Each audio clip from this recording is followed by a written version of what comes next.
You are listening to the Young Black Travelers Podcast, Black voices conversing on experiential travel, dedicated to creating a global community of travelers. Be bold, be inspired, be spontaneous. We are YBT.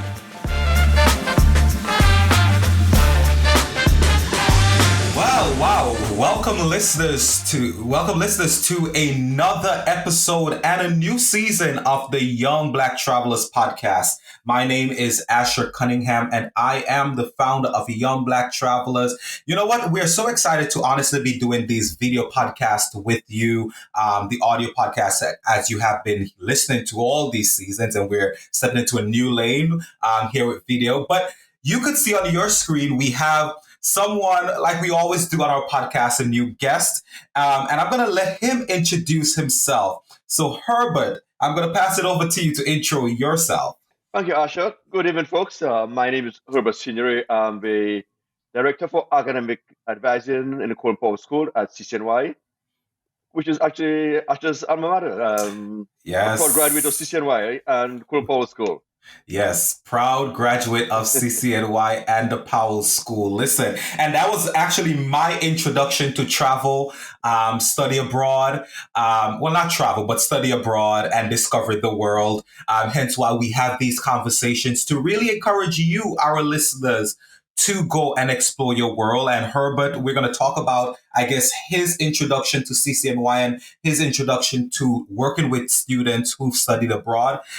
So listen, Herbert and I actually used to work together at the City College of New York. That's right. That's literally how we met. We worked at the Powell School, my alma mater. But Herbert is also a Dominican, not a person from now I'm saying it. I'm confused. I'm going to be confused now. Not from the Dominican Republic, but Dominica. And people usually confuse them. So Herbert, before we get into the conversation, tell us a little bit about Dominica and what you think our listeners probably may want to know about Dominica. Well, actually, it's not too far from St. Vincent, right? And it's part of the Windward chain of islands. It's called the Nature Island of the Caribbean. In terms of square area, it's about 300 square miles, population about 70,000. But most of the population is coastal because it's a very rugged island. As you know, St. Vincent is rugged. But from what I know, Dominica is even more rugged. The terrain, there are a lot of mountains. There are 9 active volcanoes. I know you have one that's active also. Yeah. Oh. We have the world's second largest boiling lake. So when people think of the Caribbean, they think of beaches and sand and sand. But Dominica's coast is very rugged. There's some beaches, but not like, let's say, Antigua or the Coral Islands, where you have lots of sandy beaches. The coast tends to be more rugged. Mm. The industry was an agro-based industry. It's shifted to tourism slightly. But most of tourists coming to Dominica tend to be eco lovers, so people are into hiking. Mm-hmm. There are not many large resorts. They tend to be more boutique hotels in Dominica. Got you. All right. Listen, so we're going to learn a little bit more about Dominica as we get into this conversation with Herbert. We're going to take a quick break. And when we come back, we're going to get into the meat of the conversation and just explore studying abroad and Dominica with Herbert. So stay tuned. So welcome back from our break. Again, we have Herbert here with us. Herbert and I have known each other for quite some time. I've always known that Herbert is a proud Dominican. And interestingly, we're having this conversation around Dominica and his introduction to the City College of New York through the study abroad program. So Herbert, tell us about, I guess, your experience hosting this student in Dominica, because I asked that because when I studied abroad in Argentina, so I stayed with a family, a host family. I've never really talked to someone on the other end who have hosted. I just know that when I went, obviously they spoke just Spanish and, we interacted as much as we could. But what was the experience like for you as a host in Dominica? So I'll actually go back to when I actually got introduced to CCNY. Because I want to study architecture, and there's no program of architecture in UWI, which is University of the West Indies. So I had to come either North America, or I was thinking it might be England, and there was also a possibility of going to Cuba. But at the Mm, time, the government of Dominica did not recognize or give difficulty for students returning from Cuba. So that shifted my vision, maybe going to England and coming to the US.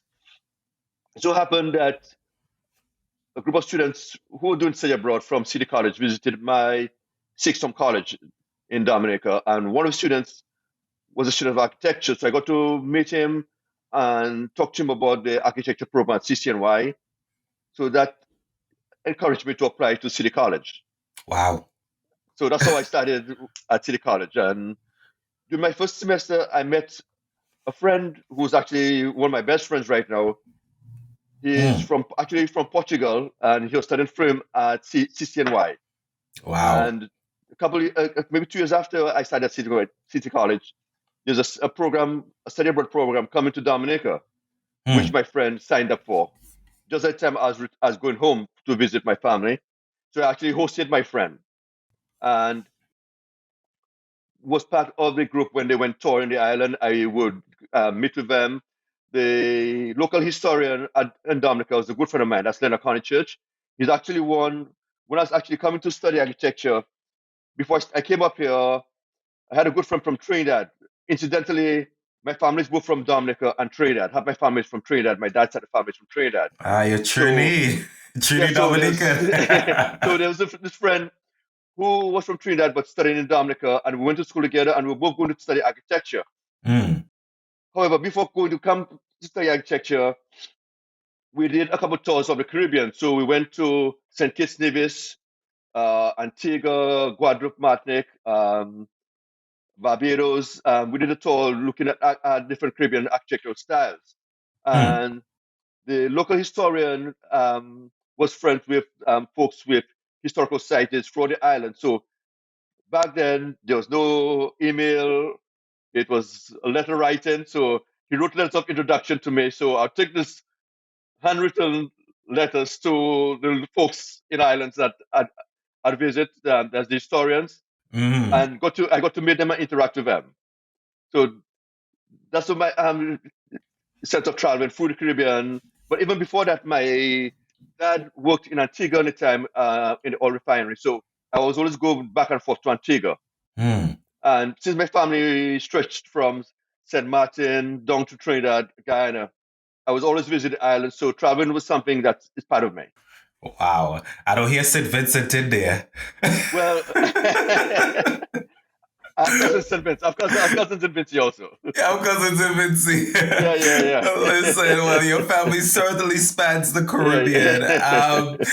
This is really good to know. I mean, when we talk about and when we talk about to most people, and when we recognize how their love of travel and their global awareness begins, we Mm, recognize that these exposure happens early, right? yeah, Sometimes it's in college, sometimes it's their families who are traveling yeah, that grow that love. And that's the whole mission of YBT, right? We really want to inspire young people, especially young yeah. people who probably may be in the inner cities who do not have the experience like you That's, and I may have had. hmm Because, I flew on a plane for the first time, I think when I was probably younger than 10, right? yeah, But there are people who we both may have worked with who probably have never been on a plane, who may have never left the state of New York.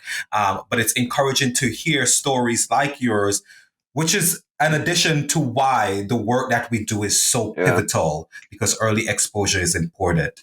Wow. Thank you, Herbert. So when you hosted your friend, Yeah. what did you observe, like maybe the shock, the culture shocks, if any, that he may have had about Dominica? Maybe different things that he may have been thinking about Dominica that he may have found that wasn't so. Talk about that. So a part of it is just experiencing the ruggedness of the island and the greenness of the island. I have an aunt actually who lives in a village close to the no longer Caribbean, now called Kainago Reservation. Mm-hmm. So he actually visited the indigenous folks of the island, and experience how they lived, their culture. That was something that he experienced, because most people think of the Caribbean and they don't realize that there are still folks who are indigenous in the region. And Yeah. not only in Dominica, in Vinci, you have folks who are indigenous mixing with folks who came from Africa also. Yeah. So the whole Yeah. Garifuna history comes from St. Vincent. Mm-hmm. So in Dominica, once you visit me, apart from the orange stores, he stayed with an aunt of mine in a village which was on the border of the Kalinago Reservation. So we'd take walks down to the reservation and just experience life with the indigenous folks. So that was something that he experienced previously. Wow, wow. I'm happy you said, there's a few things you said that is pretty pivotal here, right? Because as you said, when most people think of the Caribbean, they're thinking sun, sea, sand, beaches, all of that. We don't necessarily think of Dominica probably not having a rugged nature to it. Yeah. I think whenever people think the Caribbean, they just think it has all beaches. So you're talking about the nature part, and that was probably the shock that he experienced. And I'm also sure probably the nature too. And as you said, the Carib. And fresh produce, you go in the backyard and you dry coconut with your knock coconut, grated coconut, eat coconut, bananas right off the tree, fresh fruits all over the place. And he still talks about that experience of the taste of the fresh produce and the foods. Wow, wow. Listen, I mean, Dominica being the nature isle of the Caribbean, I'm sure what you said has to be true, right? And does Dominica do a lot of farming? It's not the breadbasket of the Caribbean? Who is? So a bunch of islands. If you look at Dominica, it's the agricultural production is still there, but not as what it was when I was growing up. So you still right now you find a lot of imported items coming in. Mm-hmm. But still, in terms of the Caribbean, it's one of the islands where you have a lot of local produce still being supplied to other islands, mainly Antigua, the French islands, and St. Kitts Nevis. St. Vincent also produces a lot of produce that supplies some other islands, even Trinidad, Grenada, same thing. Mm-hmm.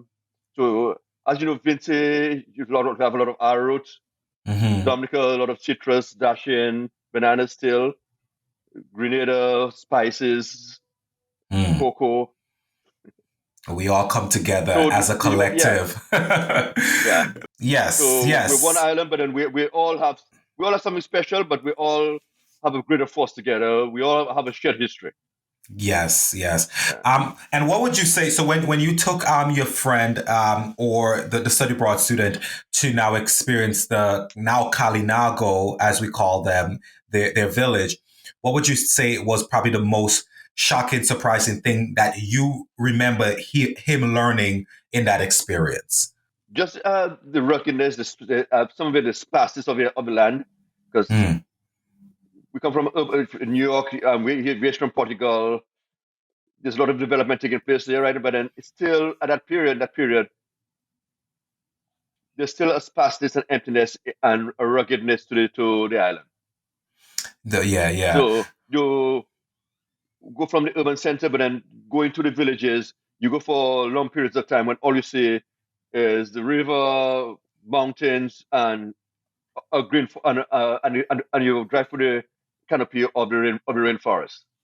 Yeah. So I guess it's majestic. It's majestic. It's majestic. And the Kalinago people or the Carib people, they are in what part of Dominica? They are in the southeast end of the island. That's where the reservation is. However, there are pockets in different parts of the island. So there are different areas where there are people who are descendants of the indigenous folks, but then the main reservation is on the east coast.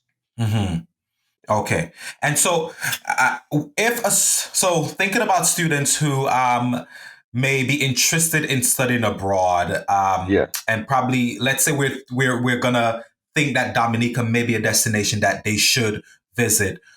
What are things that you would say to them or probably say to a study abroad program that they should ensure that students take from that experience, particularly from a Dominican perspective? So it's a range of things. Understand the culture, understand the history, the complexity of that history, issues of colonization, decolonization, enslavement, but resistance to enslavement. So Mm, learn about marriage, learn freedom wasn't just given, it was fought for. mm, Understand that the connectivity with those issues, it didn't just break and that's the end of it. There are things that we struggle with right now that comes from that history. mm. That there's a connection to what's happening right now to that past. Wow. That's good. That's good. Yeah. And so let's go into, I guess, back to Dominica from where we started in the beginning. And I guess, why should someone outside of studied abroad, I know Dominica now has direct flights from the United States, from Miami on American Airlines, I think daily. So thinking about the American tourist, the tourist globally, because American Airline is a global airline, and you can connect from the UK to Miami and get to Dominica, right? So why should someone think and consider of visiting Dominica? What makes Dominica unique? What makes it special?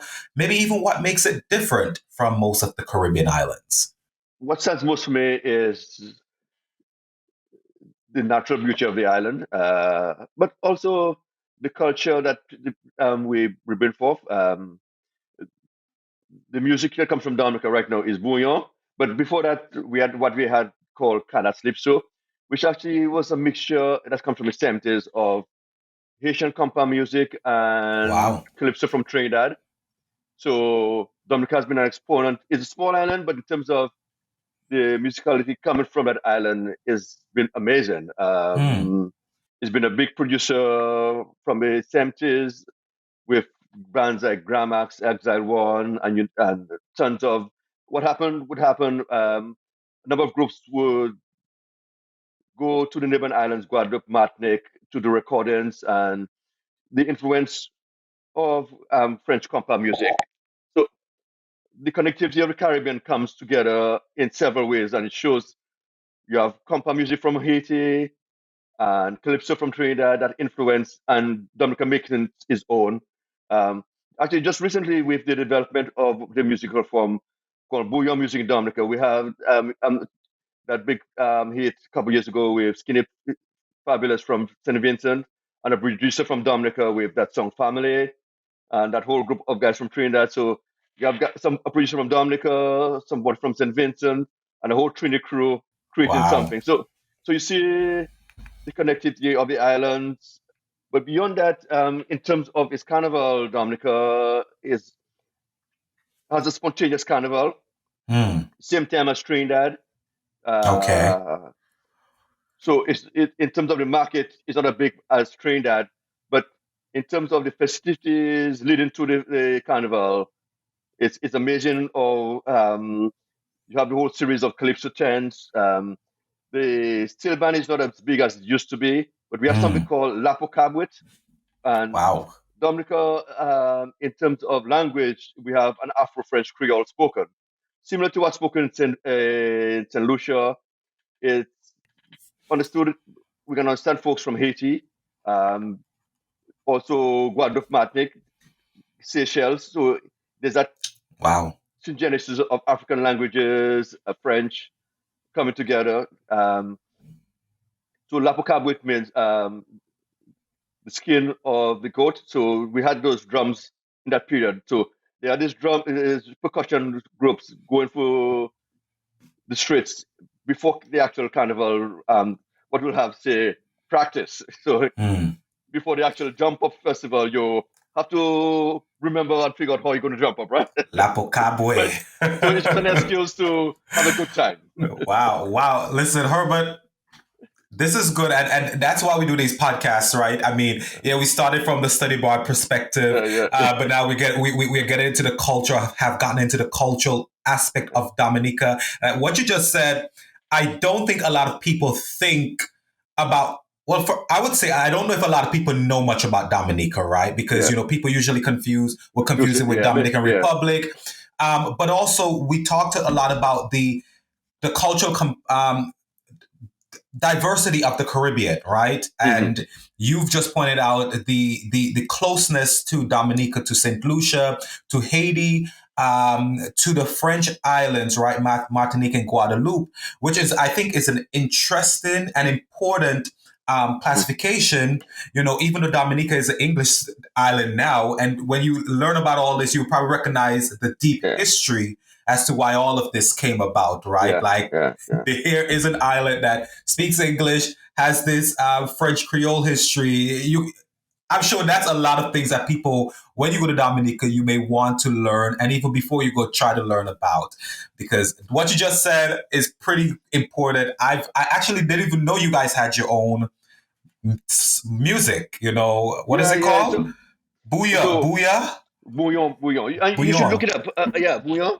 But bouillon, and previous to that, we had what we call cadas. So carasips, cadas. So caraslipso. yeah, cadas and Spell calypso. it. So Spell it. I tell it to Cadaslipso. you. Yeah, Okay.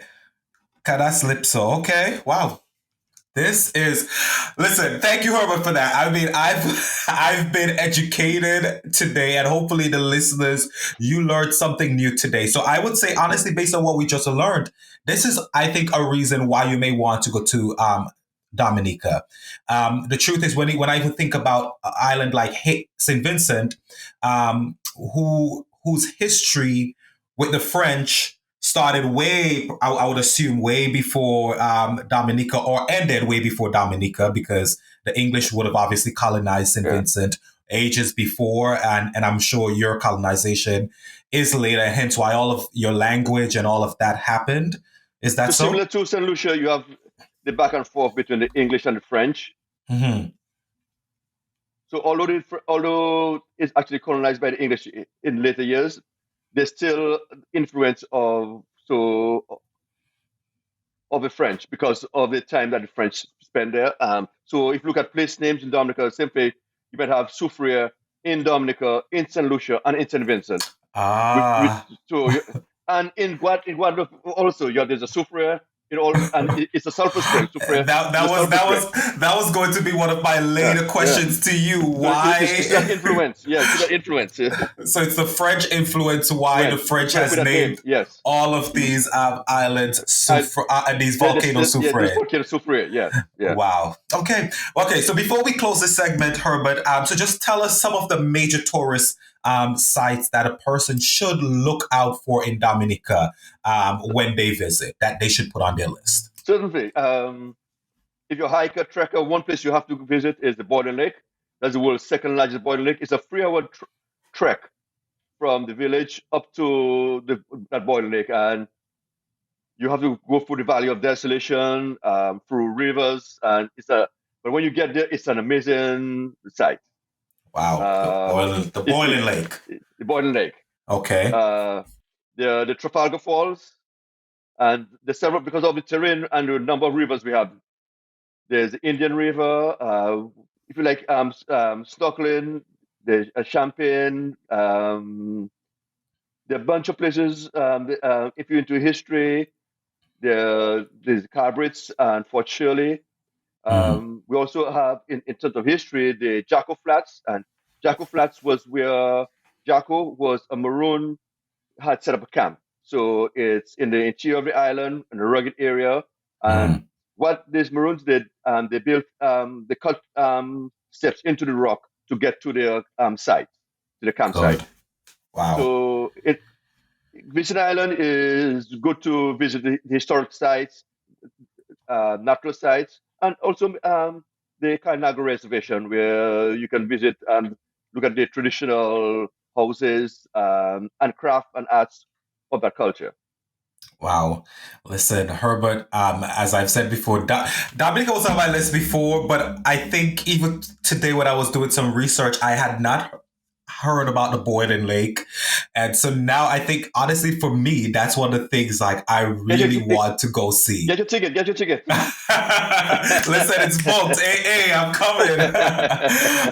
Because I think this is probably we have Volcano, but I mean, it seems very different from what we have, right? So, so listen, if you haven't added Dominica to your list, hopefully after this conversation, you are going to consider adding Dominica to your list. And also, if you are a young person who is in college, or not just young person, if you're in college and you are thinking about studying abroad or just want a cultural experience, I think you should consider studying abroad. And maybe they have a program in Dominica. So check with your college and see what is out there.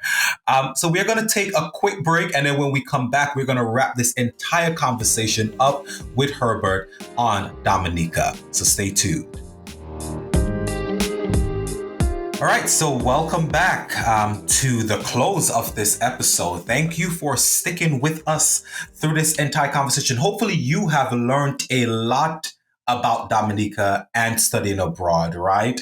But I'm sure most of you are seeing me wearing this hoodie.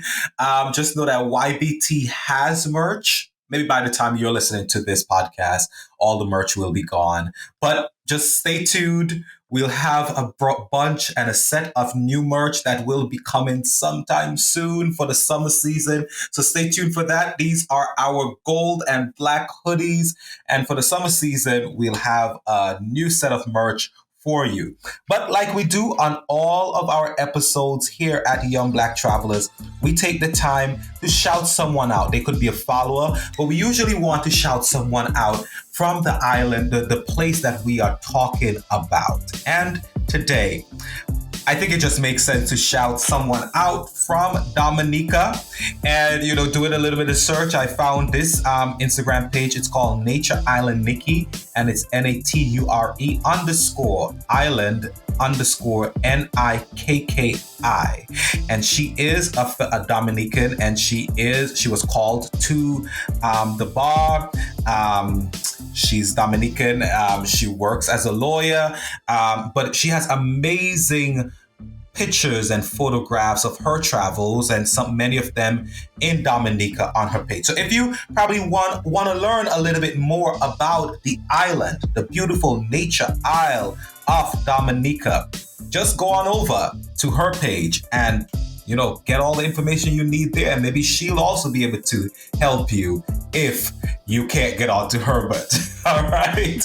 So listen, Herbert, I guess the last few questions for you before we close this episode of our podcast.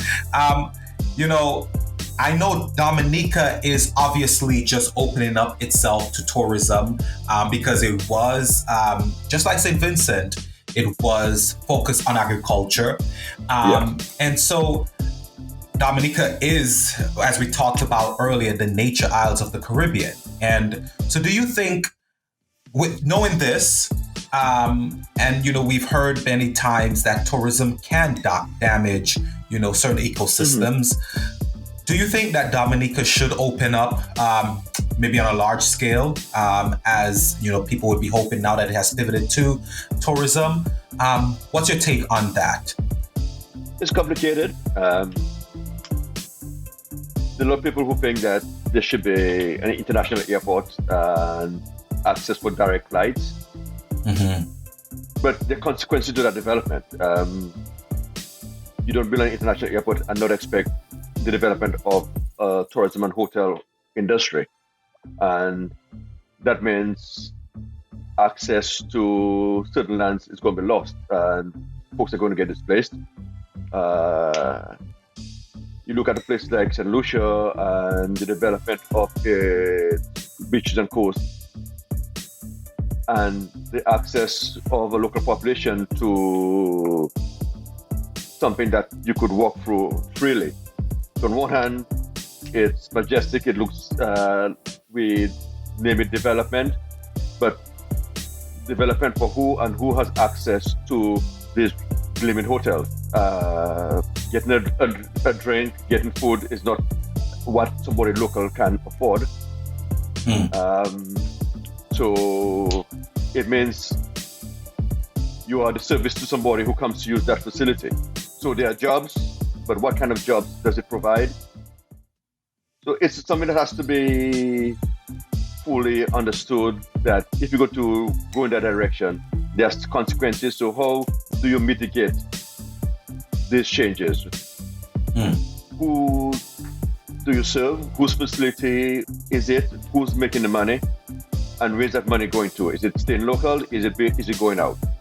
Does that mean that if you build this resort, that you tap into a local farmer who has local produce, or are you importing the items used in that facility? So there are several ways to look at it. I know there's some resorts in Dominica where there's connection with some local farmers, but then to what extent can they supply on a regular basis, and what has to be imported? Wow. So it has to, you have to think of that development in a careful way. You don't build an international airport that's going to be a white elephant. Several of the islands have these international airports, but they have to pay the airlines to sustain that travel, because you can't island hop on a jet. So we have to think as a region, what might be the best way, the airlift to get into an island to make it sustainable for the airline industry means you have to market in such a way to build a certain number of people down to this place. That means you have to have X number of hotels to accommodate these people. So how can we think more strategically as a region, that folks can maybe come to one island and then and travel from island to island. They all have something special to offer. So rather than market just I'm Dominica, I'm St. Vincent, I'm St. Lucia, think of how we market as a region, and even think of inter-island travel. Growing up, we had Liat, which we know was not the best. It could be frustrating. Your bags would be left, and it left when it wanted. But it's no longer there. You could live. Well, it's there's an iteration of it there. It's not the same thing. So, I remember I live in St. Lucia. I live in Soufrière in St. Lucia.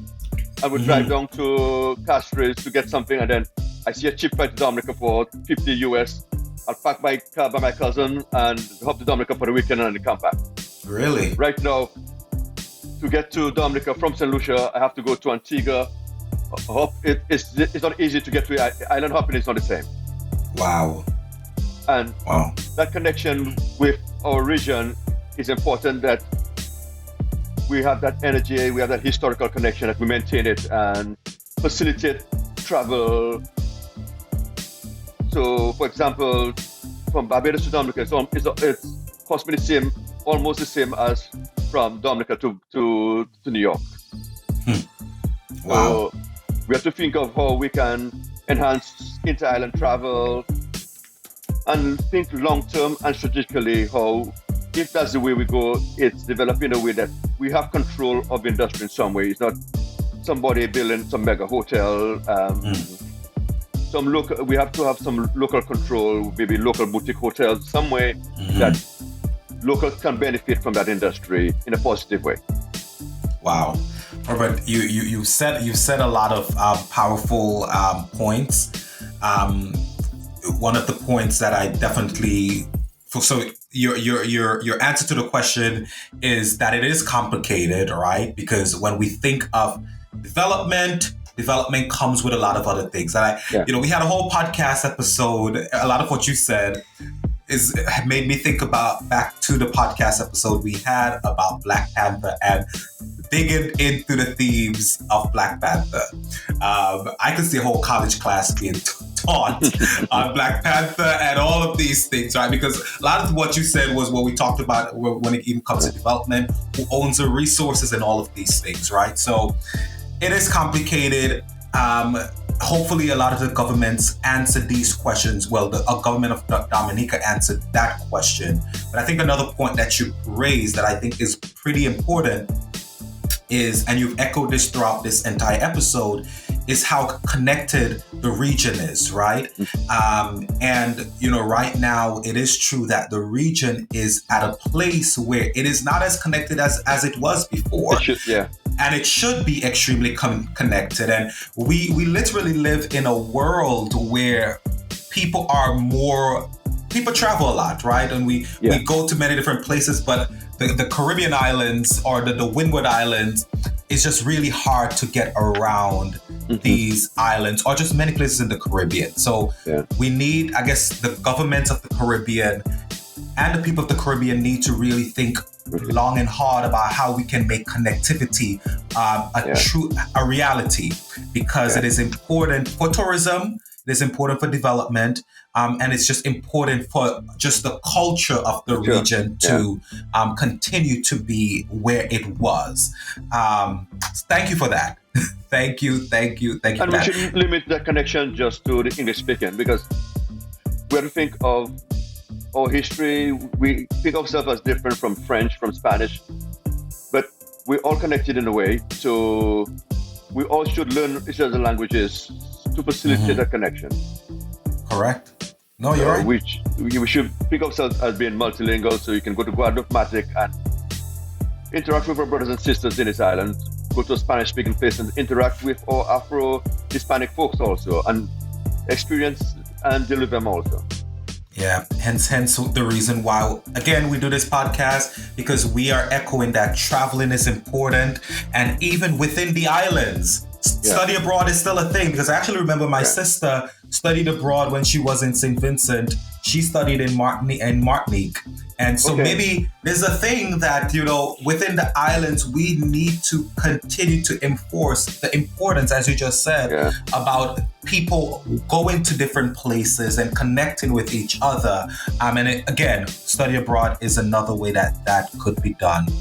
Herbert, we are closing this episode, and I want to say thank you for joining us today on this conversation. And I just want to know, do you have any closing words for our listeners? Well, just thank you for inviting me here. And it's something that I encourage my students and our students to do. At Colon Powell School, we have a holistic approach to getting our students ready. It's not only academics, but one of the things we push is study abroad, because it engages students to think outside of the box.